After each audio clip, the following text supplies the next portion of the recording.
Hello again. Of all my videos that's on beekeeping, apparently the most interesting one has been about the bee vacuum, the solar wax melter, and building the beehives. So today I'm going to go over the bee vac, how to build it. But first, a caveat, I'm going to say don't build it. It has the pro of handling a really large capacity, but its portability is very limited because it's so large. You could cut it in half and do it half-sized, which is more practical. There's another bee vac out there design that's, I believe, the Robo design. If you go to beemaster.com, go to the forums, go look for the Beemaster or the Robo design vacuum. It's designed to put bees in a small box that fits on top of your standard deep, and then you slide out a board and the bees fall down into it. A very nice design. This one was for large capacity, which is why I wanted it. With that said, let's go see how it's made. This is the bee vac. It's made from a 12-inch concrete form, and it's attached to plywood in the bottom, plywood on top. There's a second concrete tube inside. So I'm going to have to show this to you laid out on the ground. Okay, this is the top. This is where your hose attaches that you're going to suck the bees off of. I've got a little stopper here so the bees don't come out after I shut off the hose and disconnect it. This is a shop vac adapter to go from different volume sizes. You're better off to just cut this off and put on a 2-inch hose of some kind. This is an air spoiler. This is going to reduce the amount of suction. You have to put a little bit of window screen mesh here so that the bees don't get out when you're spoiling the air and the volume is off. This is a simple piece of wood on a screw pivot that can adapt the amount of suction you're getting. You want low suction. That is the key. That keeps the bees from going in too fast and dying.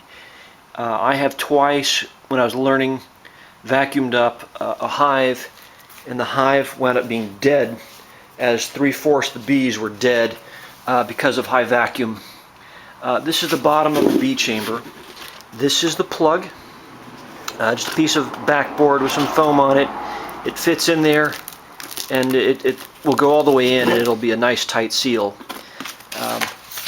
You need to have lots of breathing room for these bees during summer to get air and cool off.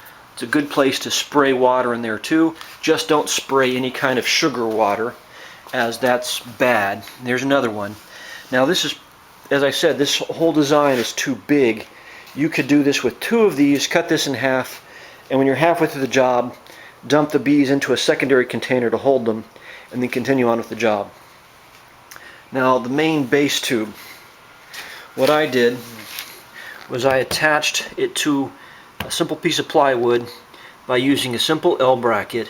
I reinforced the form by screwing this to it, and another one, I think I screwed another one inside. Yes, I did. You can barely see. So I screwed this to another piece of wood inside so that it gives it more strength, so that these wouldn't pull out and it's more portable. This is simply pipe insulation. What that pipe insulation does is it seals up any voids or cracks I've got in mounting it to a piece of plywood. It's a very simple means of stopping that. The same thing applies to the other side. The same design. However, this is another shop vac adapter. This goes to your suction device, your shop vac. You can use a very small shop vac for the amount of suction you need. I unfortunately have an oversized one. But this is all you need, is a single adapter. This is a piece of rubber. It's going to form neatly to a round surface because it's rubberish.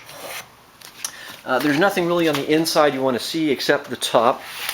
All I'm doing is using another piece of pipe insulation, and I've got it taped down to hold it in place when I'm moving this tube in and out. I use some cheap duct tape, but it's already peeling up. If I was smart, I'll just screw that on, but I'm too lazy right now. It's something to do during winter, which is what I'm doing right now. Is I'm building some swarm traps. But I need to screw that in and keep that firmly down. So On the top piece, I've showed you about the spill, the air spoiler, the adapter. Same thing here. In this case, I took a piece of the pipe, the form I'd already cut to shrink it down the size, and used that as my reinforcement instead of putting pieces of wood here. And I did that on the other side as well, right there. And for the screen mesh, I attached it simply with black duct tape. It was that simple. And you can see from all the dead bees still in the device that it's quite effective. It keeps them in their place. This is an 8-inch tube. That is a 12-inch tube. You could cut both of these in half. Cut it in half here. You're going to have only about, I think this is 4 feet. And this is about 4 feet, 4.5 feet. So this could be easily 3 feet, and that could be 2 3/4, and you'd be okay. With that, I think I've summed up all that you need to know to build one of these. Again, this top is where you're putting your pipe to get the bees. It's recommended on the pipe getting the bees that it's a smooth bore hose, so that there's no ridges for the bees to strike on their way in. And that keeps your mortality down. I have now gotten to a point where I can do a bee extraction with like less than 1% fatality, which is good. I've also done extractions that I killed 90% because my suction was too high. Your suction is the critical component.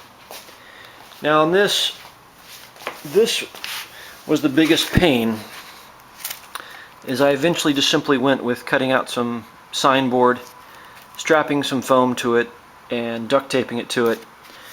Just before you empty this thing, you lift it up, strike it till all the bees go up, and then you can undo the hatch and dump all the bees out straight into your hive. Anyway, that's going to fit nice and tight inside. It's going to be bee tight. With that said, I think I'm done. Good